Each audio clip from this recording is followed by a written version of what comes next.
Voulez-vous améliorer votre santé et celle des membres de votre famille tout en renforçant votre relation avec les vôtres? Voulez-vous aider à améliorer les résultats scolaires de votre enfant tout en réduisant votre niveau de stress? Si c'est le cas, il est temps de rétablir le repas familial.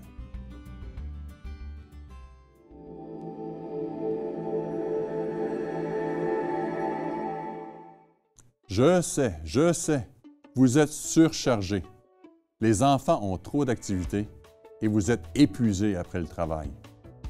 En aucun cas, manger ensemble ne garantira que le petit Hugo et la petite Sophie seront admis dans une université prestigieuse ou que vous continuerez d'apprécier votre conjoint après 60 ans de mariage. Vous en avez probablement assez qu'on vous suggère un petit changement dans votre vie pour résoudre tous vos problèmes. La vie ne fonctionne pas de cette manière. Il faut plutôt prendre de bonnes décisions et de saines habitudes dans de nombreux domaines et persister dans cette voie. Voici donc une bonne décision, une saine habitude qui peut vous aider, vous et votre famille, de bien des façons.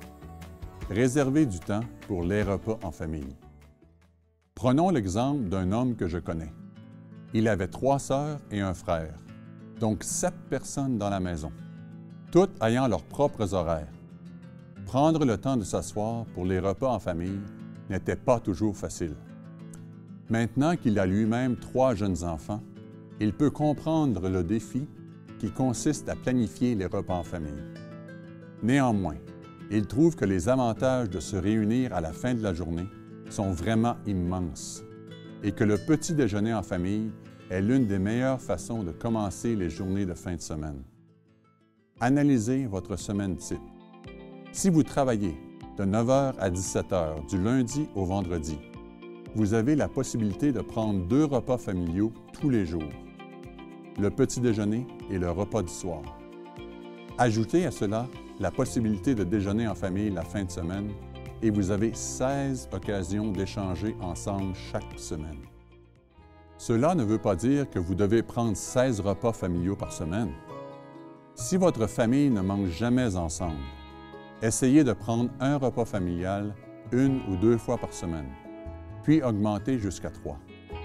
Le New York Times rapporte que lorsqu'une famille prend 3 repas ensemble par semaine, c'est le moment où les chercheurs commencent à noter des tendances positives sur la santé nutritionnelle et émotionnelle d'un enfant.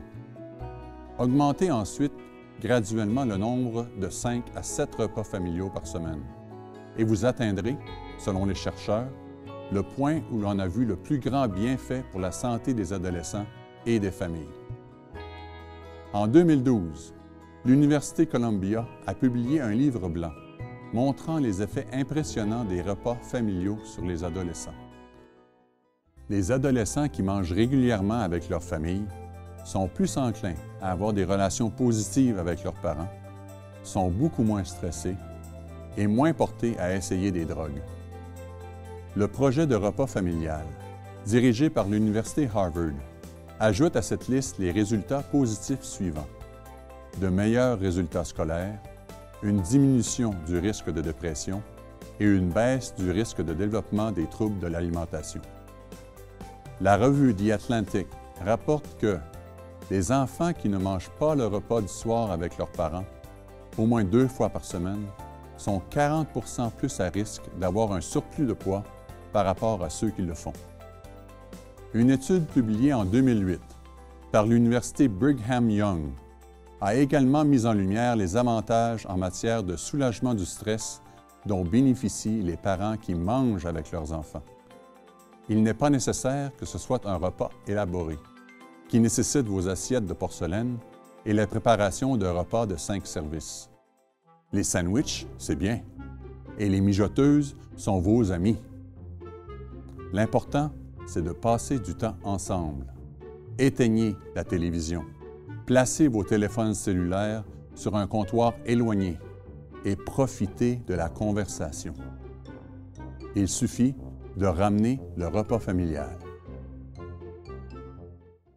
Abonnez-vous et cliquez sur la cloche de notification pour recevoir un avertissement de nouveaux contenus.